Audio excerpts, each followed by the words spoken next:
be gone next week. You won't care? No. You better not. Well, let's wait right then, Bob. Leviticus chapter 6. We did have a good time. It's always good to get away, but it's always good to come back. Amen? Amen. Amen.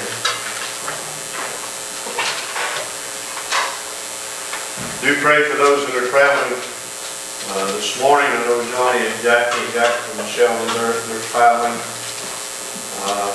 Charlie and Judy's headed to a family reunion over around Parkersburg, so remember that. As they travel, we actually passed them right there at 32, wasn't it?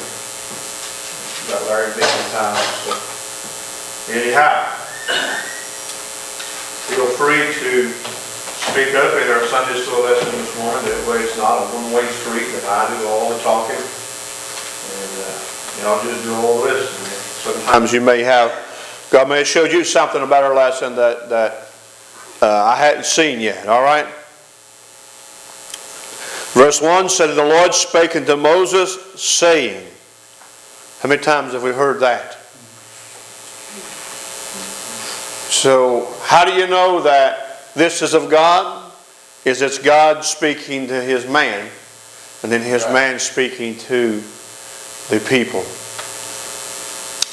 If a soul sin and commit a trespass against the Lord, and lie unto his neighbor in that which was delivered him, to keep, or in fellowship, or in the things taken away by violence, or hath deceived his neighbor, or hath found that which was lost, and lieth concerning it, and sweareth falsely in any of all these that a man doeth, sinning therewith, or therein. So, without going into the next verse, what's this talking about? What's the emphasis here? Notice it says, if a man sin against who? The Lord. But yet is he lying to God? He talks about he's lying to his neighbor. If Bob's dog gets loose and I take it and chain it up and hide it and tell Bob, I ain't seen your dog. That's what he's talking about. You know, actually in that day it would have been if his ox or his camel or his sheep wanders over into his, and all of a sudden now he's got more sheep than what he had, you know, and I ain't seen yours. But knowing that it's there. When the Bible says to him that knoweth to do good, doeth it not to him in his sin. This is part of what he's talking about. The right thing to do would have been to do what? To give it back, to restore. Now, the other thing that's applied here, if I borrow Bob's car and I take it out and I drive recklessly and wreck it, and I say to Bob, I don't know how in the world all that dents got on the side of your vehicle. That's what he's talking about in the other aspect of that. Is if by violence, you know, the cow that was there and now was being stolen and carried away by somebody else, I don't know, it was there. That's what he's speaking of. Don't, you know, at least tell the truth.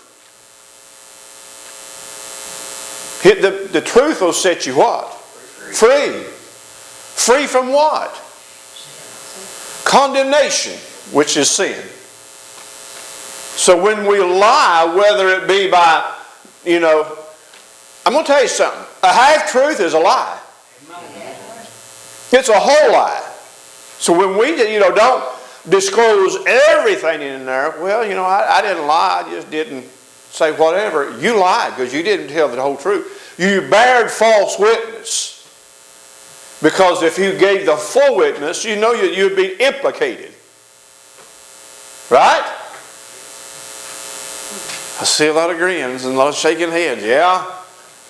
We've all been there. At some point or time, we have been there. We really have to watch our walk. You know, there's so many times, just like he said, you tell someone tells a half-truth thinking, it's just a little white lie, no big deal. But it is a big deal. Or tell a half-truth, and thinking that the other individual, we've all had this happen, is somebody told us what we know to be a half-truth. But because we know the full story and want them to confess, we know they're lying to begin with. We've been there, so I'm sure that we've been on both aspects of that. But God always knows the whole story. Remember Paul Harvey? And that's the rest of the story. God always knows the rest of the story, so we can't hide anything. So if we're going to be honest and forthright, well, sometimes it'll make us feel uncomfortable. But I guarantee by being honest and upright about it, the freedom will come. But if you keep carrying that half-truth around, worried whether or not they're going to find out the rest of the story, you're always going to be in bondage. So it's better, kids, listen, it's better just to tell the truth. Jamie, I think back when I was a little bit much younger, and I had a brand new set of tires put on my car, and I got out that night and got drunk. I hit a curb. Of course, when I bought the tires, the guy told me, he said, if you hit anything in the road, it's covered. So when I hit that curb, I said, it was in the road. And I told that guy, he said, well, and I said, no, it was in my road. I was off the road. He looked at me, he said, well, what are you going to do? I said, that ain't what your guarantee says. And he just looked at me and grinned, and I thought, that's how you kind of play half your story. It was in the road, but it was in my road. Yeah, I hit something in the road, right? And I thought, I couldn't do that. Just that same thing. It's bothered me the rest of my life. And it's hard for me to tell a lie jokingly to somebody without telling the truth, because I just can't. Can't keep a straight face about it. I just can't. That's something I was laughing about. Some people tell you something and they'll eventually tell you, but I can't lie and then get by with it very long. Well, we all know that there are people that the easiest way to tell they're lying is their lips are moving. We've run into them kind of people. And unfortunately, some of them go to church. My pastor several years, he knows we're talking the truth. All right. Verse 4, right? Then it shall be, because he has sinned and is guilty, that he shall restore that which was taken violently away, or the thing which he hath deceitfully gotten, or that which was delivered him to keep, or the lost thing which he found. So, taking that verse, there's one word that sticks out to me in that verse, and I think that one word really covers Genesis to Revelation. And that word is restore. I've said that the whole theme of the Bible, if you study it out, is all about restoration. Whether it be something that's lost or something that's stolen or something, or the restoration of a lost man that has sinned. For these people to be right with God, they had to make it right with man. Boy, that's a lost art in today's society. Or all that about which he has sworn falsely, he shall even restore it in the principle, and shall add the fifth part more therein, and give it unto him to whom it appertaineth in the day of his trespass offering. So, how much is the fifth part? That's 20% interest. That's high. Ain't that right, Miss Banker? How much are you getting on your savings account, Mitch, down at the bank? 50%, 0.5, if you're lucky. 0.35. What is it, Miss Rhonda? 1/4%? We got 1.25%. 1.25? 0.25. Oh. And we've in our regular savings, depending on your balance, it could be as low as 0.02. 0.02. It's just 20%. No. That's 20% of a percent, isn't it? See, Bob, you ain't losing much by having to spend all that money on your yard.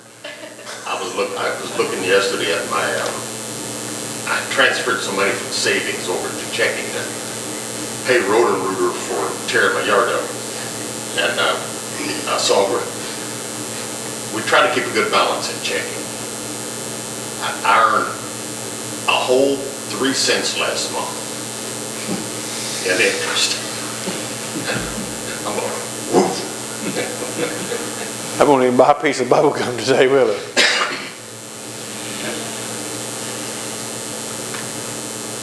Well, so God's pretty serious about this, isn't he, if he's going to add 20%? Restore the fifth.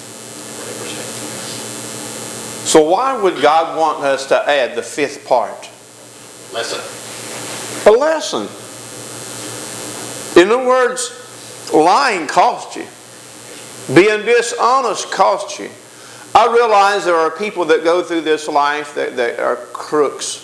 Seem like that they'll open a business up and man, they're doing good. Next thing you know, they've cheated everybody else out of everything. They file bankruptcy. And then they open up another business under another name. There was, that used to happen a lot down in the coal fields. These little guys would go in there, little contractors would go in there, and one guy, this is how because of his reputation of doing that, when he set up this company, and this company was making good money, when he ordered supplies, they would send it in blue COD. Does anybody know what that means? Yeah. Cash on delivery. And if any of you got cash, don't unload it. Paid for before it's unloaded. I'd hate to have that kind of reputation.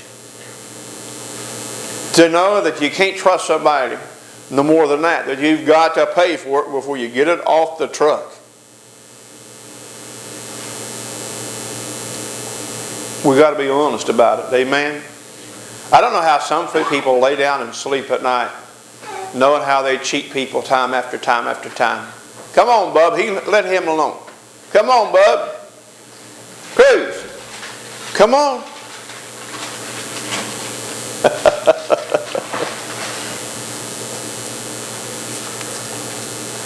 And the priest shall make an atonement for him before the Lord, and it shall be forgiven him for anything of all that he hath done in his trespass therein.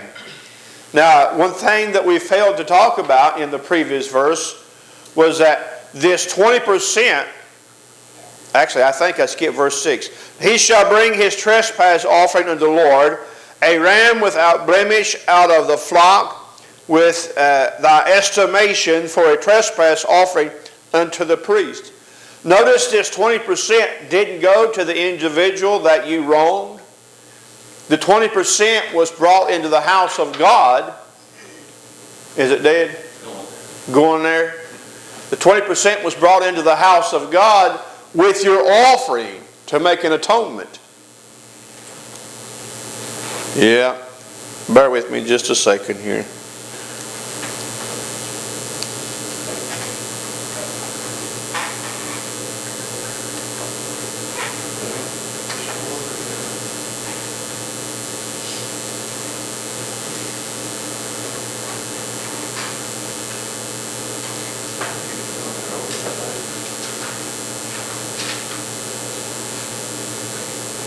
Do you have a license to handle complicated equipment? No. That's the problem, Bob. Can you hear me now? Got a full battery. How about that? All right. So this, notice the bullock with estimation. Or actually it says a ram, which would be of the sheep or of the goats, not a bullock. I apologize there. But with the estimation, in other words, whose estimation?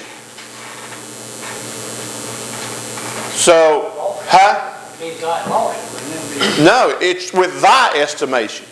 So you've got to not only be honest about what you've done, you've got to be honest in the value of what it's worth when you bring this offering to God. Thy estimation. So if that thing's worth $500, how much you got to bring? Huh? $100. That's stiff. That's stout. I mean, $200 on $1,000. I mean, I'm just saying, in today's money, that's a lot of money just to add with the sacrifice. And it's, again, it doesn't go to the individual. It went into the house of God. You've got to take care of the neighbor and restore him. Let's say it was his donkey. You've got to give him one of your donkeys, and then bring in 20% of the value of what that thing's worth, along with your sacrifice. So what would you be better off doing in the long run?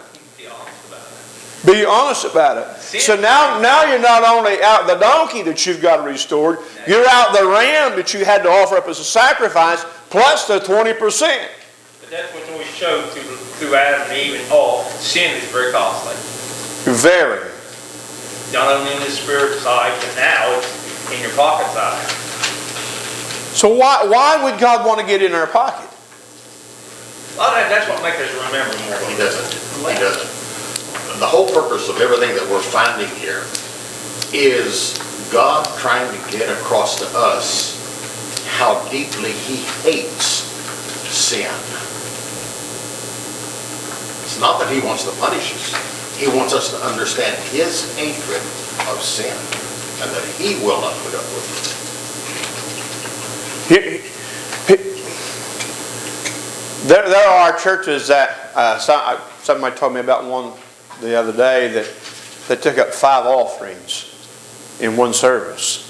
Well, this offering goes to this, and this offering goes to this, and this offering goes to that. How many want to go to that church? Huh? How many people can afford to? How many people can afford to? You know, we take up an offering in Sunday school, and we take up an offering in church, and then we take up an offering this evening. We don't take up an offering on Wednesdays anymore. Does God need our money? No. So why do we take up offerings? Because you got lights here, you've got heat here, you've got pool here. You've got to take care To of cover the expenses and the upkeep of the church. Because here's the thing about it. Our money ain't ours. It's God's to begin with. Amen? So whether it be the sheep or the oxen or all this was God's. So really in reality, this wasn't costing these guys, it was costing God. When Adam sinned in the garden, regardless of what the curse may have been, regardless of what Adam suffered, cursed is the ground, cursed it, and you're going to earn your bread by your sweat, and women are cursed by childbearing, and you realize what it cost God? He had to watch His Son cry out, "Father, why have you forsaken me?" Now, I know He worded it different. I'm telling you, when my daughter was, or our daughter, Rebecca, was 3 years old, she fell off my sister's porch, which was about probably that high, right, Rhonda? And landed and a gravel cut her forehead right there in an L shape like that. And she had to have stitches. And the hardest thing that I ever did was help hold that baby down while they sat up and her crying, "Daddy, please help me." Now she doesn't understand. I was helping her because they had to fix that. But that ripped my heart out. Actually the nurse wrapped her in a blanket and the nurse held the body.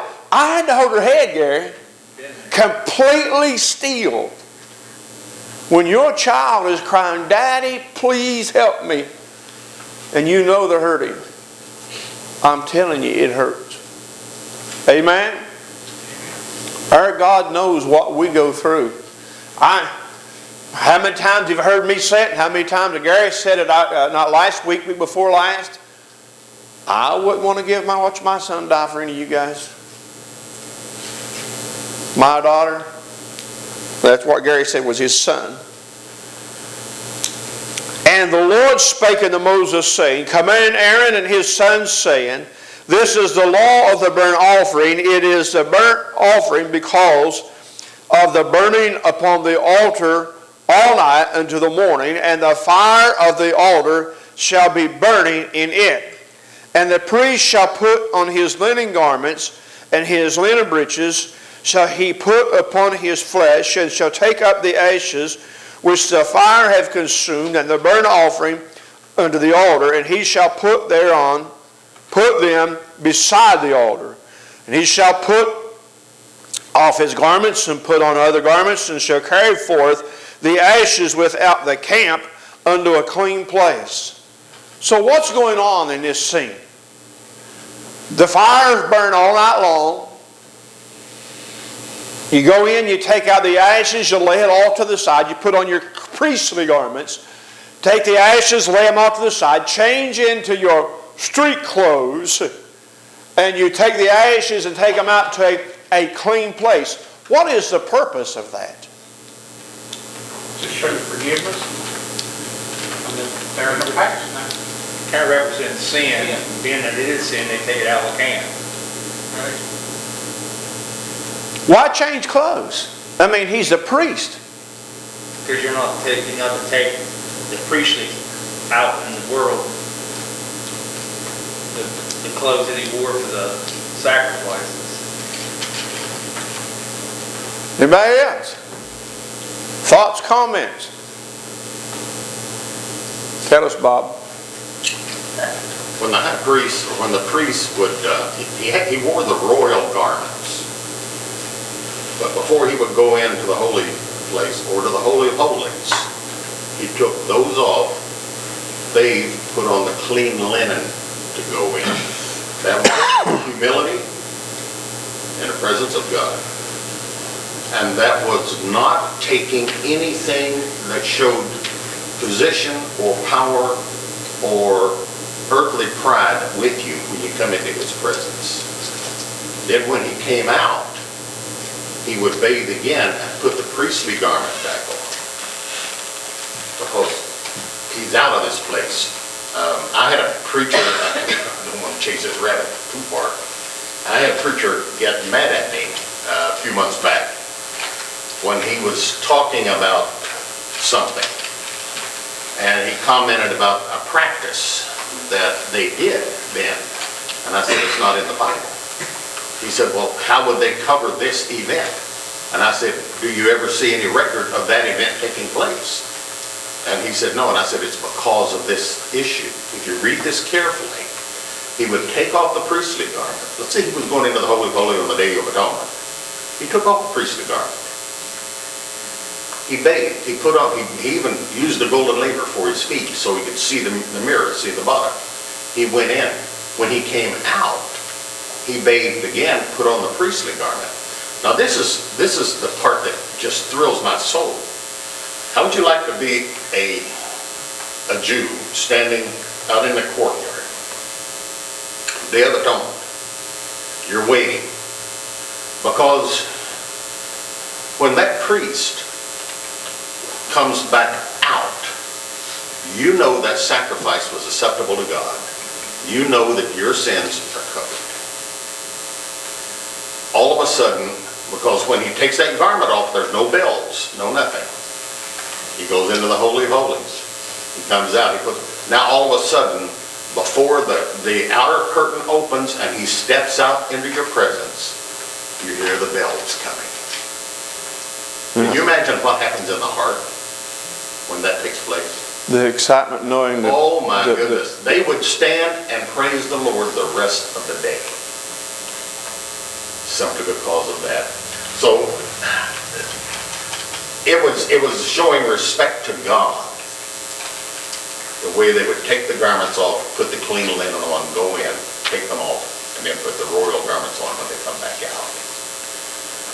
So, as he takes off these garments and he puts on his street clothes to take out the ashes, again, I think it's, the defilement now lies upon that sacrifice. It doesn't lie upon the individual. Right. So, rather than defile the garments, because that's got to be carried out of the camp. It does not in the camp. Out completely away from the camp into that clean place. Now what happens is that clean place is now defiled because of the sacrifice. Now that this priest has handled the defiled sacrifice, outside he is ceremonially dirty. So as he comes back into the tabernacle, he has to take off those dirty garments, wash himself, and put back on his priestly garments before he can stand before the Lord. That's really what's going on here. So rather than defile the priestly garments, the earthly garments that he wore, common garments, he was allowed to handle that stuff, but he couldn't handle it with the clean. Preacher, take that one step further. Take Jesus. Took off the royal garment. Made the sacrifice. Put on the robe of a man. With the earthly garment, took the sin away. And then went back and put back on the royal garment. Amen. That's where we ought to be shouting right there. Amen. So both you guys were right in what you said. I just went a little bit farther with it to kind of help everybody understand. Again, that sacrifice is the sin. The sin's been taken away. It's that sacrifice, and it's unclean because now it has bared the punishment and it's taken outside. And I hope everybody understand that now. That's it. It's all this is symbolic of what's to come in place on Calvary. All of it that we see it is symbolic. So this just come to me. The 20% that is added is the over and above. Do you understand what the Scripture said about the appearance of Christ before He died? That His visage or appearance was marred more than any. Over and above what any man had ever suffered through crucifixion, Christ did. That brings, I don't know about you, but it makes me more even thankful for Calvary. Sometimes we poor pitiful old me. I commented to old Job here the other day. I said, you're about like old Job.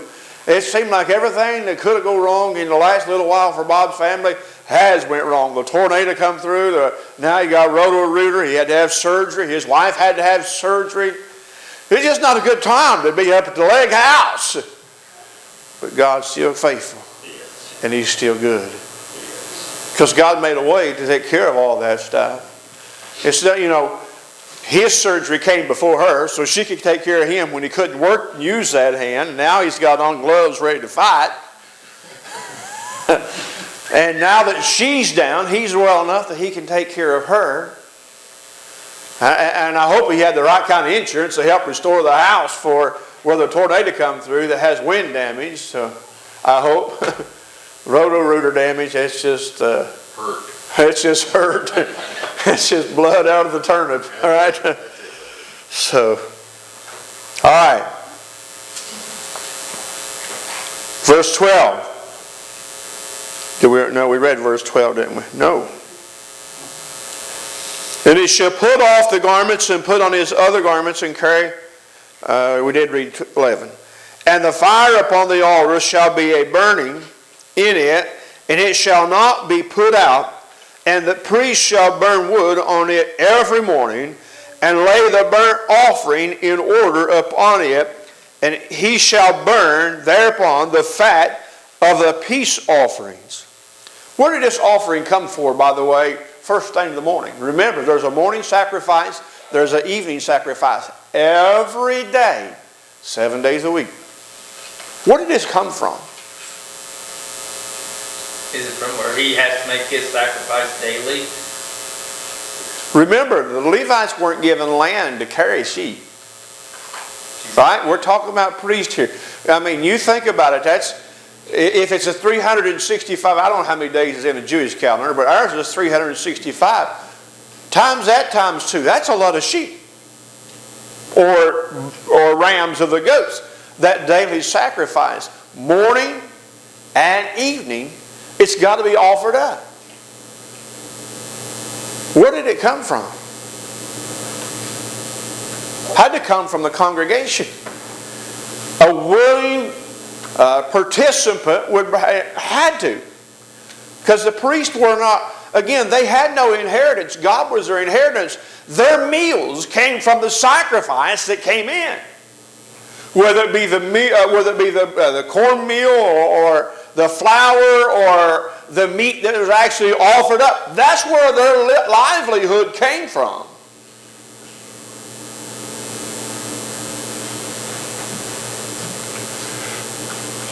Notice the fire is not to go out. And the fire shall ever be burning upon the altar. It shall never go out. This is the law of the meat offering of the sons of Aaron, shall offer it before the Lord, before the altar. And he shall take of it his handful of flour of the meat offering, and of the oil, and of the frankincense, which is the meat offering, and shall burn it upon the altar for a sweet savor, even memorial unto all of it unto the Lord. So notice here, not only have we offered up the ram or whatever, now he has to offer up a handful of meal mingled with frankincense and with the oil. Constantly. How many want to revert back to this? I'm going to tell you, I couldn't afford to.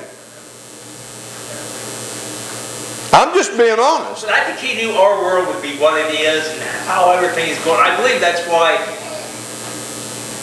God knew how everything's going to go. I mean, that's in my mind. I think this. And today, like, we're lucky, some of us have time to turn around and look at ourselves. Because life is so busy right now. And our fault, your fault, whose fault, it's hard to say. But I said, you can imagine if we were still doing sacrifices and what we're doing with our daily lives, we fall short all the time. It's bad enough the way it is.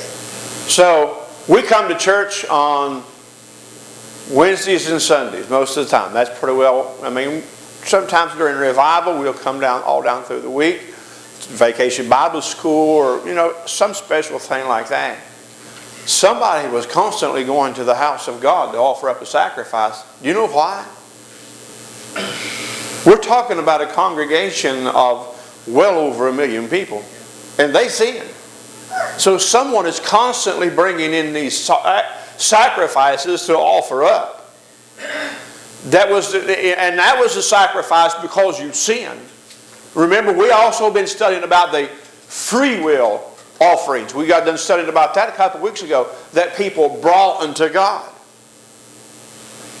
Just because they love the Lord, wanted to be thankful. But here's the thing. If coming to church is a duty or an obligation, it's not for the right purpose. Listen, I'm not here because you pay me a check every week. If you run me off today, I'm telling you, I'll be in church somewhere next Sunday morning. Why? Because I love going to the house of God. Now, if in that day and time, and I've discussed this quite a bit with what we've studied about these sacrifices, I can't imagine going into this place with the smell. I can't help but believe that's why God wanted the frankincense there. Bob, all of that blood, the stench of the burnt flesh, I just can't imagine having to go there all the time. The ugliness of sin. The ugliness of sin. We have a beautiful place here to worship. I mean, I don't know if you go to other churches or not, but you ought to do. You'd be a whole lot more thankful for what we have here. I remember the old schoolhouse churches where you sat on a hard wooden bench with slats, and sometimes would pinch your bottom when you'd sit down and get splinters, and the only air conditioning was the fan, like I seen Debbie have a while ago, and the bathroom was outside on the other side of the hill. Hopefully downwind. Hopefully downwind, especially this time of year. Or you go in the winter and have to back up to the stove. You didn't sit too far away from it going to church because the rest of the place was cold. And listen, I'm 53 years old and I remember all that. We've come a long way, baby. We are blessed. Sure we are. We are blessed beyond measure this morning that we have what we have here. All right. Preacher, Yes, sir? I would walk 6 miles on Sunday morning, so cold that I thought I was going to freeze to death in the winter, and build the fire in the little church so it would be warm when the people came down ready for Sunday school. Oh, by the way, Bob, where did the wood come from? Woodchuck. Somebody had to chop the wood, didn't they? Cold. Yeah, cold country. Yeah.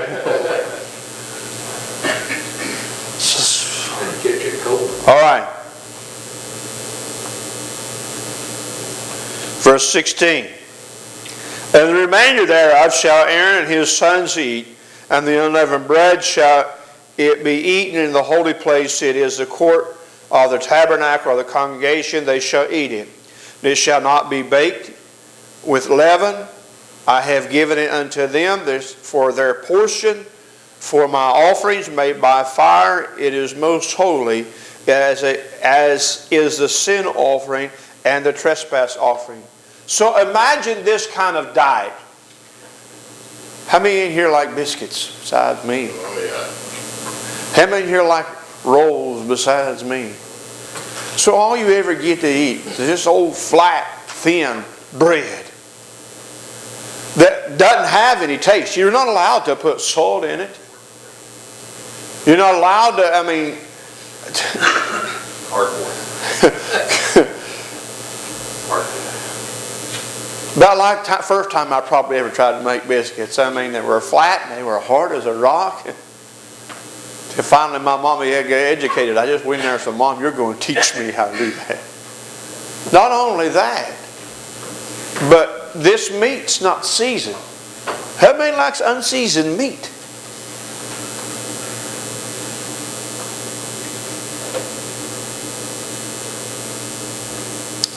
I realize, it might be smoked because of the fire.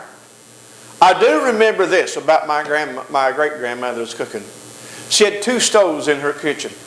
She had an electric stove that she cooked some things on. Then she had one of them old wood cook stoves that she cooked things on. I still got one. And I'm telling you, the food was different off the wood cook stove than what it was off the other. It had a better flavor. I don't know, I can't explain it. And I know some of you folks know what I'm talking about. Lexi says, what are you talking about?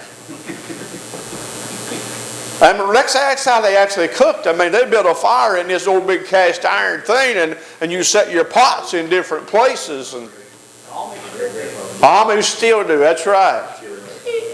Maybe that's why some of their food tastes so good.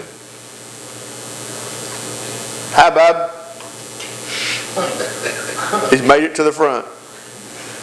And all that makes among the children of Aaron shall eat of it. It shall be statute for 3 or 4 days, or 5 or 6 months, or 4 or 5 years. Nope, forever. In your generations, concerning the offerings of the Lord made by fire, everyone that touches them shall be holy. In other words, you can't eat. If you've sinned and you're defiled, you can't eat.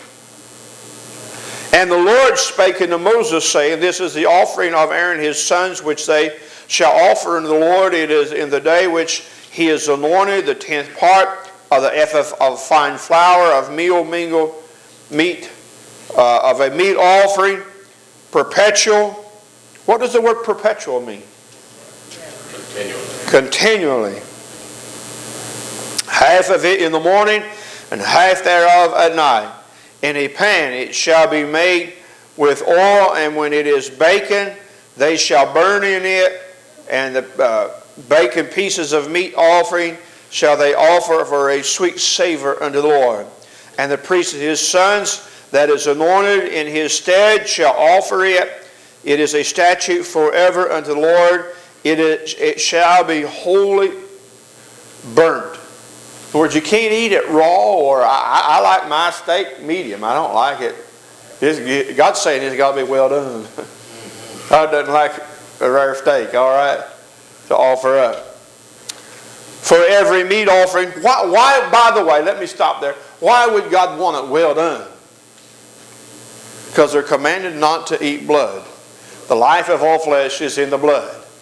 So God said, you cook it till you make sure it's thoroughly cooked, baked. Ain't that right, Cruz?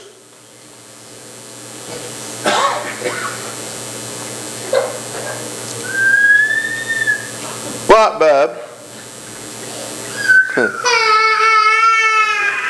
For every offering for the priest shall be wholly burnt, it shall not be eaten. And the Lord spake unto Moses, saying, Speak unto Aaron and to his sons, saying, This is the law of the sin offering in the place where the burnt offering is killed, and the sin offering be killed before the Lord. It is made most holy. Come on. Did you hit your head? Did you hit your head? Huh? The priest that offer it in the sin shall eat of the holy place. It shall be eaten in the court of the tabernacle of the congregation. Whosoever shall touch the flesh thereof shall be holy. And when he is sprinkled of the blood therein upon his garments, then shall wash thereupon. It is sprinkled in the holy place. But the earthen vessel wherein it is sodden shall be broken. And if it be sodden in a brazen pot, it shall be both scoured and rinsed in water. All the males among the priests shall eat thereof. It is the most holy. No sin offering wherein of any blood is brought unto the tabernacle of the congregation to reconcile with all in the holy place shall be eaten. It shall be burnt in the fire. So why would God allow them to eat the trespass offering, the peace offering, but not the sin offering? It's God's. It's God's, all right? So, any questions or comments on this chapter? You got anything on it, bub? All right, let's take a break and we'll come back for worship. You like that?